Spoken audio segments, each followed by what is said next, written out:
Hello everyone, welcome back to my channel Wangxian fan fiction explanation. अगर आपको मेरे लिखे हुए एफएफ पसंद आ रहे हैं तो प्लीज़ मेरे चैनल को सब्सक्राइब कर लीजिएगा और वीडियो पसंद आती है तो प्लीज़ लाइक भी कर दीजिएगा फॉर मोर वांगशन एफएफ। तो चलिए फ्रेंड्स, आज का पार्ट हम शुरू करते हैं अनवांटेड मैरिज का। तो इससे पहले वाले पार्ट में हमने देखा था कि वियिंग घर में बोर हो चुका था और वो नीहू सेंग के साथ एक बार में चला जाता है वहाँ पर पार्टी के लिए। वहीं पर वांग जी अपनी गर्लफ्रेंड शाओली के साथ आया हुआ था। जब उस लड़के ने देखा कि विंग वहां से जा रहा है और वांग जी भी वहां नहीं है तो उसने जानबूझकर विंग को नीचे गिरा दिया और विंग से ये भी कहा कि वो वांग जी से दूर रहे क्योंकि वांग जी सिर्फ उसका है। लेकिन विंग ने इस बात का कोई जवाब नहीं दिया और वो वहां से जाने लगा। लेकिन उस लड़के ने दोबारा से विंग के पैर के अंदर अपनी सैंडल्स को दे दिया, जिस वजह से वो नीचे गिर गई और वो इसका इल्ज़ाम हमारी विंग पर लगा देती है। वांग जी ने जब ये देखा तो वो भी थोड़ा विंग पर गुस्सा हो गया। इसके बाद विंग वांग जी को वहीं अकेले छोड़कर नीहो सेंग को लेकर वहां से चला गया। विंग अपने घर में बैठा हुआ था और वो अपनी शीजे यानली से बातें कर रहा था। लेकिन तभी जब उसने डोर की ओर देखा तो वहां पर वांग जी अपनी गर्लफ्रेंड शाओली के साथ आया हुआ था और उसने शाओली को अपनी गोद में उठाया हुआ था। विंग जब ये देखता है तो वो अपने मन में बोला कि ये डिस्गस्टिंग चीज़ें अब यहाँ भी होने वाली हैं। विंग को ये बिल्कुल भी चीज़ें पसंद नहीं आ रही थी। विंग इन सब चीज़ों से बहुत इरिटेट हो रहा था। तभी यानली ने कहा कि विंग क्या हुआ, तुम्हारा ध्यान कहाँ है? तो विंग ने कहा कि ओह सॉरी शीजे। विंग अपनी शीजे से वीडियो कॉल पर बात कर रहा था। इसके बाद विंग वहीं सोफे पर बैठा हुआ था और वो अपनी शीजे यानली से बातें कर रहा था और वो बातें करते हुए बार बार वांग जी की ओर देख रहा था क्योंकि वांग जी ने उस गर्ल को वहीं सोफे पर लाकर बैठा दिया था। विंग को ये चीज़ें बिल्कुल पसंद नहीं आ रही थी। इसके बाद उस गर्ल ने जानबूझकर वांग जी से कहा कि वांग जी, मेरे पैर में बहुत दर्द हो रहा है, क्या तुम प्लीज़ दवाई लगा दोगे? तो वांग जी ने कहा कि हाँ, ओ सॉरी, मैं भूल गया था, मैं अभी लेकर आता हूँ। ये बोलकर वांग जी वहाँ से चला गया। वियिंग अभी भी अपनी शीशे से बातें कर रहा था। इसके बाद याले ने कहा कि वियिंग, अब मुझे जाना होगा क्योंकि मॉम मुझे बुला रही हैं। मैं तुमसे थोड़ी देर बाद फिर से बात करूँगी। तो वी ने कहा कि ठीक है सीजे, और अब की बार आप मोम को भी बोलना, ठीक है? तो यानली ने कहा कि ठीक है वीइंग। ये बोलकर यानली ने फ़ोन कट कर दिया। वीइंग फ़ोन को वहीं सोफे पर रख कर सामने की ओर देखने लगा। वो लड़की वहाँ सोफे पर बैठी हुई थी और उसके फेस पर एक डेविल सी स्माइल थी। वीइंग को ये सब चीज़ें बहुत ही ज़्यादा इरिटेटिंग लग रही थी। वीइंग वहीं सोफे पर बैठकर फिर कुछ अपने फ़ोन में चेक करने लगा। लेकिन तभी उसने देखा कि वांग जी वहाँ दवाई लेकर आ गया है। इसी बाद वांग जी ने कहा कि ली, मैं तुम्हारे पैर में दवाई लगा देता हूँ, ठीक है? तो ली ने कहा कि हाँ बेबी, प्लीज़ लगा दो, मुझे बहुत दर्द हो रहा है। इसके बाद वांग जी वहीं सोफे पर बैठ गया और उसने शावली के पैरों को अपने हाथों से पकड़ा और वो उसके पैरों में दवाई लगाने लगा। लेकिन वो लड़की जानबूझकर अपने मुंह से आवाज़ें निकाल रही थी कि बेबी, मुझे दर्द हो रहा है, प्लीज़ थोड़ी जेंटली करो। वियिंग को ये सुनकर और भी ज़्यादा फ्रस्ट्रेशन होने लगी। वियिंग ये सब सुनकर बहुत ज़्यादा इरिटेटिंग हो रहा था। इसके बाद जब वांग जी उस गर्ल को अच्छे से दवाई लगा देता है, उसके बाद वांग जी ने कहा कि मैं तुम्हें घर छोड़ देता हूँ अब। तो ली ने कहा कि नहीं वांग जी, तुम ऐसे कैसे मुझे घर छोड़ सकती हो? मेरे पैर में दर्द है, मुझे कहीं जाना हुआ तो मैं कैसे जाऊंगी? घर पे कोई है भी नहीं, तुम ऐसे कैसे बोल सकते हो? तो वांग जी ने कहा कि ओ सॉरी, ठीक है, तुम आज यहीं रुक जाओ, मैं तुम्हारे लिए गेस्ट रूम प्रिपेयर करवा देता हूँ, ठीक है? ये बोलकर वांग जी वहाँ से जाने लगा। लेकिन तभी ली ने वांग जी का हाथ पकड़ा और उसने कहा कि वांग जी, क्या तुम मुझे अपना बेडरूम नहीं दिखाओगे? ये सुनकर वियिंग उस लड़की की ओर देखने लगा। वियिंग को इतना गुस्सा आ रहा था ना इस वक्त कि वो उसे जाकर 2-3 स्लैप लगाते। वियिंग बहुत गुस्से में आ जाता है। वो जल्दी से अपने सोफे से खड़ा हुआ और उसने एक मेड को आवाज़ दी। तभी वहाँ पर एक मेड आकर वांग विंग के सामने खड़ी हो गई। विंग ने कहा कि मैं अपने रूम में जा रहा हूँ, तुम डिनर बना देता थोड़ी देर के अंदर और गेस्ट को बोलना कि वो जल्दी करके यहाँ से निकल जाए। मुझे इस तरह की गेस्ट बिल्कुल भी मेरे घर में पसंद नहीं है। और हाँ मिस्टर लैन, आप भी जितना जल्दी हो सके अपने इस गेस्ट को मेरे घर से बाहर निकाल देना, वरना आपके लिए भी ये अच्छा नहीं होगा। ये बोलकर वेइंग वहाँ से चला गया। वांग जी तो बस हैरान होकर वेइंग की बातें सुन रहा था और वो वेइंग की ओर ही देखे जा रहा था। वांग जी को समझ नहीं आया कि ये वेइंग को क्या हो गया, अचानक से ये इस तरह से क्यों बात कर रहा है। वेइंग के जाने के बाद वांग जी ने कहा कि ली, मैं तुम्हें गेस्ट रूम में छोड़ देता हूँ। तो उसने कहा कि वांग जी, तुम ऐसी तरह कैसे बैठे रह सकते हो इस तरह से? तुम्हारे उस हस्बैंड ने मुझे कितना इंसल्ट किया है, तुम्हें पता भी है। तुम कैसे सुन सकते हो ये सब? तुम मुझसे प्यार नहीं करते। मुझे लगता है तुम वो अपने हस्बैंड से प्यार करने लगे हो। नहीं, तुम बहुत छोड़ो मुझे यहाँ से जाने दो। ये बोलकर ली वहाँ से जाने लगी। लेकिन थोड़ी दूर से ही वो नीचे गिर गई और बोली, मेरे पैर में दर्द हो रहा है। अब तो ये इंसान भी मुझे बिल्कुल पसंद नहीं करता।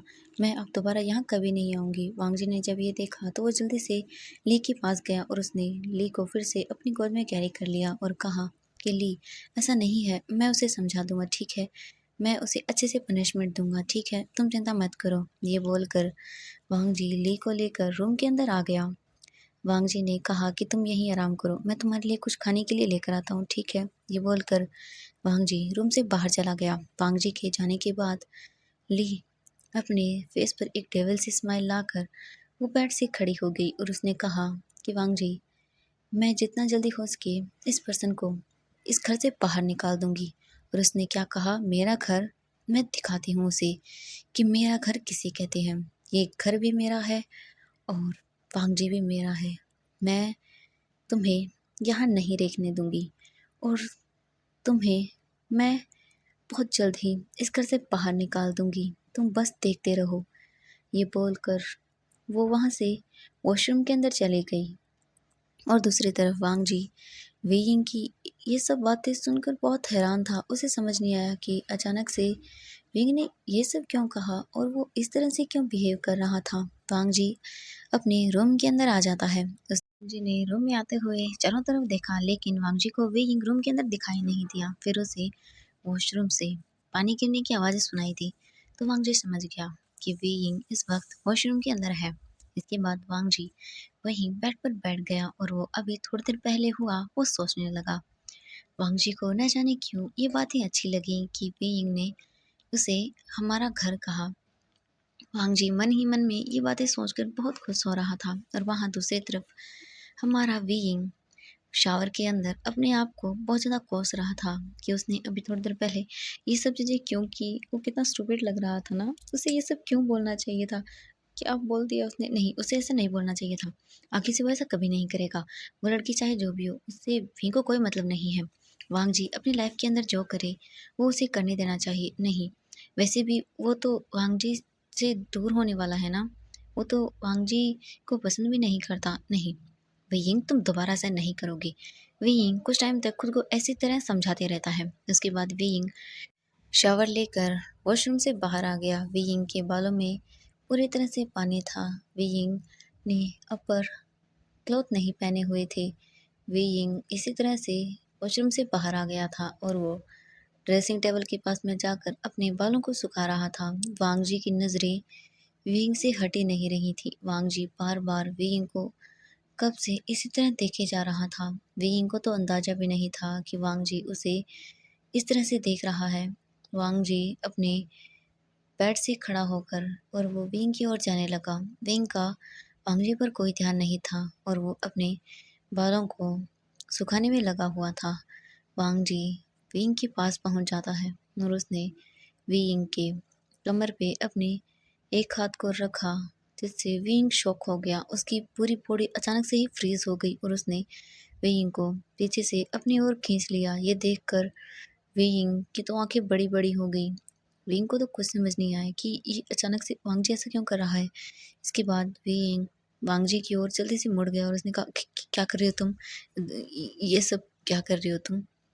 ये बोलकर वेइंग वहाँ से जाने लगा, लेकिन वांग जी ने वेइंग का हाथ पकड़ा और उसे अपनी ओर खींच लिया। वेइंग वांग जी को खुद से दूर करने की कोशिश करता है, लेकिन वांग जी ने वेइंग के दोनों हाथों को पकड़कर उसकी कमर के पीछे मोड़ दिया, जिससे वेइंग वांग जी से छुड़ाने की कोशिश करता है। लेकिन वांग जी वेइंग के बिल्कुल क्लोज आकर उससे बोला कि वेइंग, तुमने मेरी गर्लफ्रेंड से इस तरह से बात करने की हिम्मत कैसे की? हाँ, विंग ने कहा कि मुझे तुमसे और तुम्हारी उस गर्लफ्रेंड से कोई मतलब नहीं है, मुझसे दूर रहो।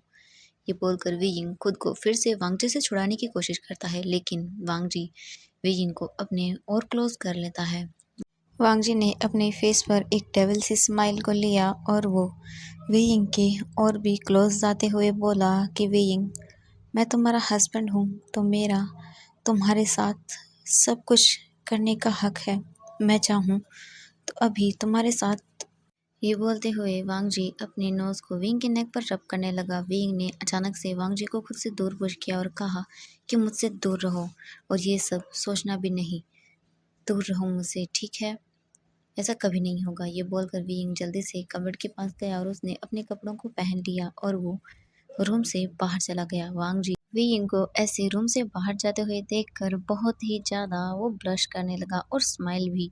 वांगजी ने अपने मन में कहा कि न जाने क्यों मुझे तुम्हें इस तरह से टीज करना पसंद क्यों आ रहा है। ये बोलकर वांगजी जल्दी से वॉशरूम के अंदर चला गया। वियिंग रूम से बाहर आकर सोफे पर बैठ गया है क्योंकि इस वक्त उसकी हार्ट बीट बहुत फास्ट हो गई थी। विंग ने कहा कि ये मुझे क्या हो गया, मेरी हार्ट बीट इतनी फास्ट क्यों हो गई है, ये सब क्या हो रहा है, मुझे कुछ समझ नहीं आ रहा। तभी विंग का फ़ोन रिंग करने लगा। विंग ने अपने फ़ोन को पिक किया और कहा कि मामा, आप कैसी हैं? तो मैडम यू ने कहा कि विंग, मैं ठीक हूँ, तुम ठीक हो? तो विंग ने कहा कि हाँ मैं ठीक हूँ मॉम। तो मैडम यू ने कहा कि विंग, तुम और वांगजी कल हमारे घर पर डिनर के लिए आ जाना, मैंने तुम्हारे फादर से भी इस बारे में बात की है। तो विंग ने कहा कि ठीक है मॉम, मैं आपको मॉर्निंग को फ़ोन करके बता दूंगा कि हम किस टाइम आने वाले हैं। तो मैडम यू ने कहा कि ठीक है विंग। इसके बाद विंग ने फ़ोन कट कर दिया और वो वहीं कुछ देर सोफे पर बैठा रहा। तभी उसने देखा कि ली अपने रूम से बाहर आ चुकी है और वो बिल्कुल सही से चल रही है। वियिंग ये देखकर अपने मन में बोला कि सच में ये लड़की बहुत ही ज़्यादा घटिया है। ये बोलकर वो फिर से अपने रूम की ओर जाने लगा, लेकिन तभी ली विंग के सामने आ गई और वो बोली कि तुम कहाँ जा रहे हो? तो विंग ने कहा कि ये मेरा घर है और मैं कहीं भी जाऊँ तुम्हें इससे क्या। तो ली ने स्माइल करते हुए कहा कि बहुत दिनों तक तुम्हारा ये घर नहीं रहेगा क्योंकि तुम बहुत जल्द यहाँ से जाने वाले हो। तो विंग ने स्माइल करते हुए कहा कि ओह वाओ, थैंक यू, वैसे भी मुझे यहाँ नहीं रहना और तुम्हारी जैसी लड़की की शक्ल तो बिल्कुल भी नहीं देखनी जो इतनी घटिया हो। ये बोलकर विंग अपने रूम के अंदर चला गया। ली वहीं पर गुस्से में खड़ी हुई विंग को ही देख रही थी। उसने कहा कि तुम्हें मैं बहुत बड़ा सबक सिखाऊंगी, तुम वेट करो मॉर्निंग का, मैं तुम्हें दिखाती हूँ कि मैं क्या कर सकती हूँ। ये बोलकर ली गुस्से में अपने रूम के अंदर चली गई। विंग अपने रूम के अंदर आ गया और वो गुस्से में बेड पर लेट गया। कुछ टाइम के बाद ही विंग को नींद आ गई। अगली मॉर्निंग को जब विंग उठा तो उसने कहा कि वांग जी, मुझे आज मॉम के घर डिनर पर जाना है और उन्होंने कहा है कि मैं तुम्हें साथ लेकर आऊँ। वांग जी ने कहा कि ठीक है, मैं आ जाऊँगा, कोई बात नहीं। ये बोलकर वांग जी रूम से बाहर चला गया। इसके बाद वांग जी ने ली को अच्छे से ब्रेकफास्ट कराया और वो ली की बहुत ज़्यादा केयर कर रहा था क्योंकि ली अपने पैर में दर्द होने का बहुत ज़्यादा दिखावा कर रही थी। इसके बाद वांग जी ली को उसके घर पर छोड़ने के लिए चला गया और वियिंग अपने घर के अंदर फिर से अकेला रह गया। वियिंग को बहुत बोर फील हो रहा था इतने बड़े घर के अंदर। इसके बाद वियिंग का इसी तरह से पूरा टाइम बीत जाता है। अब 5 बज चुके थे। वे वांग जी का वेट कर रहा था ताकि वो अपने मॉम डैड के घर पर डिनर के लिए जा सके। वांग जी जब वापस आया तो विंग ने देखा कि वांग जी बहुत ज़्यादा ड्रिंक की हुई है उसने और वो ठीक से चल भी नहीं पा रहा है। वांग जी विंग को ऐसी हालत में देखकर बहुत गुस्से में आ गया और उसने कहा, ये क्या हालत बना के रखी है, मैंने तुमसे कहा था कि आज हमें मॉम डैड के घर जाना है, वो भी डिनर के लिए, और तुम इस हालत में। विंग को बहुत ज़्यादा गुस्सा आने लगा वांग जी पर, लेकिन वांग जी तो कुछ भी सोचने और समझने की हालत में था ही नहीं। वे यिंग ने वांग जी को पकड़ा और उसे रूम के अंदर ले जाकर सुला दिया। इसके बाद वे यिंग अपने घर से बाहर आ गया। आते वक्त उसने मेड से बोल दिया था कि वो वांग जी का ख्याल रखे क्योंकि इस वक्त उसका अपने घर वापस जाना बहुत ज़रूरी था। वे यिंग कार में बैठकर अपने मॉम डैड के घर चला गया। लगभग 2 घंटे ड्राइव करने के बाद वी यिंग अपने घर आ चुका था। वी यिंग ने अपने मॉम डैड को, यानली को और जियांग चेंग को बहुत ज़्यादा मिस किया था। वी यिंग जल्दी से अपनी मॉम डैड को जाकर हग कर लेता है और वो अपनी शीजे को हग करते हुए बोला, शीजे मैंने आपका बहुत ज़्यादा मिस किया। ये सुनने के बाद जियांग चेंग ने कहा कि अच्छा तुमने सिर्फ शीजे को मिस किया और मुझे बिल्कुल भी नहीं किया, जाओ यहाँ से। वी यिंग ने जियांग चेंग को हग करते हुए कहा कि हाँ मैंने तुम्हें भी बहुत मिस किया। इसके बाद मैडम यू ने कहा कि वी यिंग वांग जी कहाँ है, वो क्या तुम्हारे साथ नहीं आया? यानले ने कहा कि हो सकता है मॉम वो बाहर हो।